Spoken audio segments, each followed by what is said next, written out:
Val Kilmer as Jim Morrison. Val Kilmer spent nearly a year preparing to portray Jim Morrison. He watched over 100 hours of concert footage, interviews, studio outtakes, and read Morrison's poetry. He practiced Morrison's vocal patterns for 4 hours a day, recording himself repeatedly to match the singer's phrasing and tone. Kilmer performed nearly half of the film's vocals himself, blending them with original recordings. In blinded tests, surviving Doors members couldn't tell the difference. He lost approximately 15 pounds to match Morrison's lean frame and worked with a movement coach to replicate his stage presence, including specific gestures and walking patterns. On set, Kilmer stayed in character, attending rehearsals, table reads, and even off-camera scenes as Morrison. Crew members reported that Kilmer remained in Morrison's persona for most of the shoot, maintaining the slouched posture, gaze, and similar movements. He later admitted the immersion became difficult to shake, blurring his sense of identity for months after filming. The transformation remains one of the most underappreciated music biopic performances in film history. Rami Malek as Freddie Mercury. Rami Malek spent nearly a year preparing to portray Freddie Mercury. He trained with a choreographer and vocal coach for 5 hours a day, studying Mercury's recordings, stage performances, and interviews. He watched Queen's Live Aid performance frame by frame, breaking down every gesture, posture, and facial expression until he could replicate them precisely. To match Mercury's appearance, Malek wore prosthetic teeth, which altered his jawline and required weeks of practice to speak and sing naturally. The film's vocals blended Malek's voice with Mercury's recordings and singer Mark Martell's uncanny sound-alike performances. Director Bryan Singer was fired mid-shoot. Malek maintained focus, working with replacement director Dexter Fletcher to finish on schedule. His work resulted in the recreation of the Live Aid concert, performed with meticulous attention to timing, energy, and stage presence. The transformation earned him an Academy Award, cementing his portrayal as a benchmark for music biopics. Jamie Foxx as Ray Charles. Jamie Foxx spent 6 months preparing to portray Ray Charles. He trained to play the piano for up to 5 hours a day, learning nearly all the film's pieces himself rather than using a hand double. This included practicing finger positions and improvisation techniques to replicate Charles's style. To simulate blindness, Foxx wore prosthetic eyelids that were glued shut for up to 14 hours a day.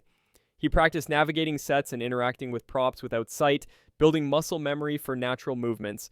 He also studied hours of interviews and live performances to capture Charles's vocal patterns, speech cadence, humor, and improvisational phrasing. Foxx met with Ray Charles before filming, bonding over music. Charles gave his blessing before passing away in June 2004, months before the film's release. On set, Foxx performed all piano sequences live, ensuring the music aligned with both camera angles and the emotional beats of the scenes. The preparation earned Foxx an Academy Award for one of the most celebrated biographical portrayals in modern film. Lou Diamond Phillips as Ritchie Valens. Lou Diamond Phillips spent 4 months preparing to portray Ritchie Valens. While Los Lobos provided the vocals, Phillips learned every chord, strum, and hand movement Valens used on stage to ensure authenticity in his performance. He practiced guitar techniques for 2 to 3 hours daily to replicate Valens' posture and finger work. Phillips also studied Valens' Mexican-American heritage, including accent, cultural mannerisms, and personal history, to accurately convey the character's background and identity. He spent time reviewing interviews, archival footage, and photographs to capture the nuances of Valens' youth and stage presence. Phillips focused on replicating Valens' energy and optimism. He worked closely with the production team to reflect the historical context, including costume accuracy and the recreation of iconic performance spaces.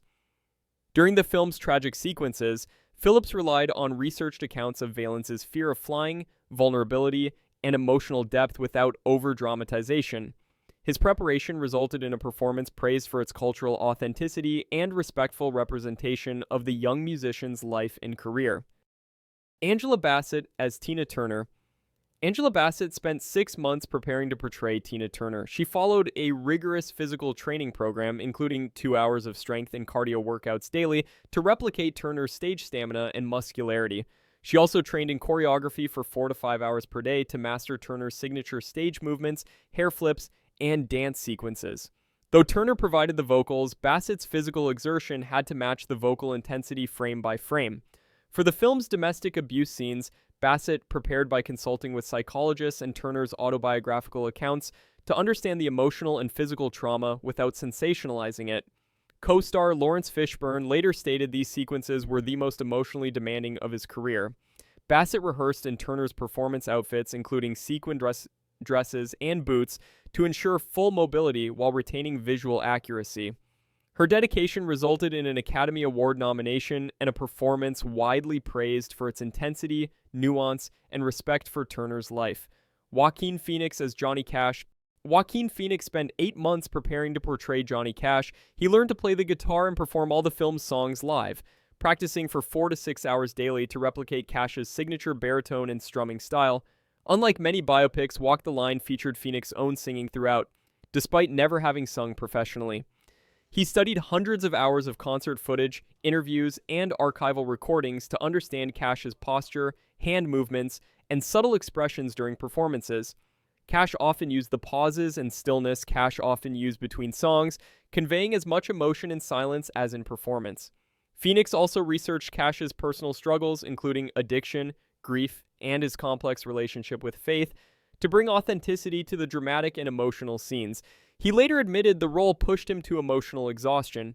His commitment to live performance, technical accuracy, and emotional depth resulted in an Academy Award nomination and a portrayal widely regarded as one of the gold standards for music biopics. Taron Egerton as Elton John. Taron Egerton spent approximately 6 months preparing to portray Elton John. He trained on piano for 4 to 5 hours daily, learning every song he performed in the film, including correct hand positions, timing, and finger movements. Egerton worked extensively to match the tonal quality, phrasing, and range of Elton John's voice without relying on dubbing for the majority of the songs.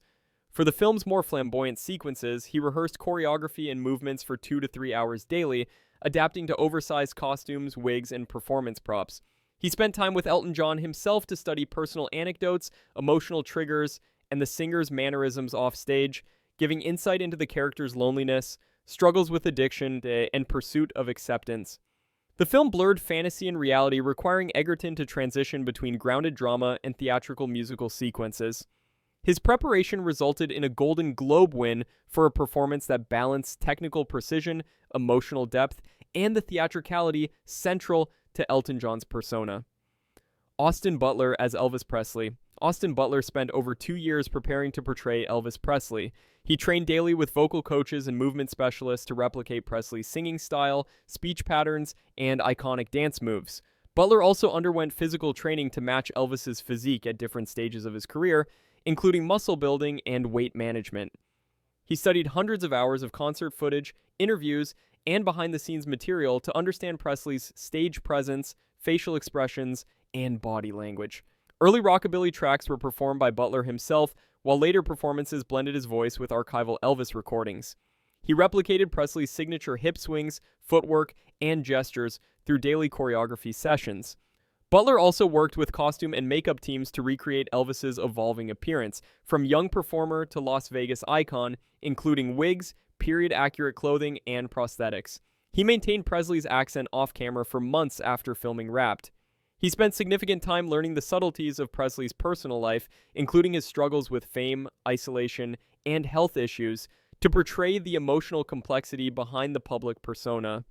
The resulting performance earned Butler a Golden Globe and an Academy Award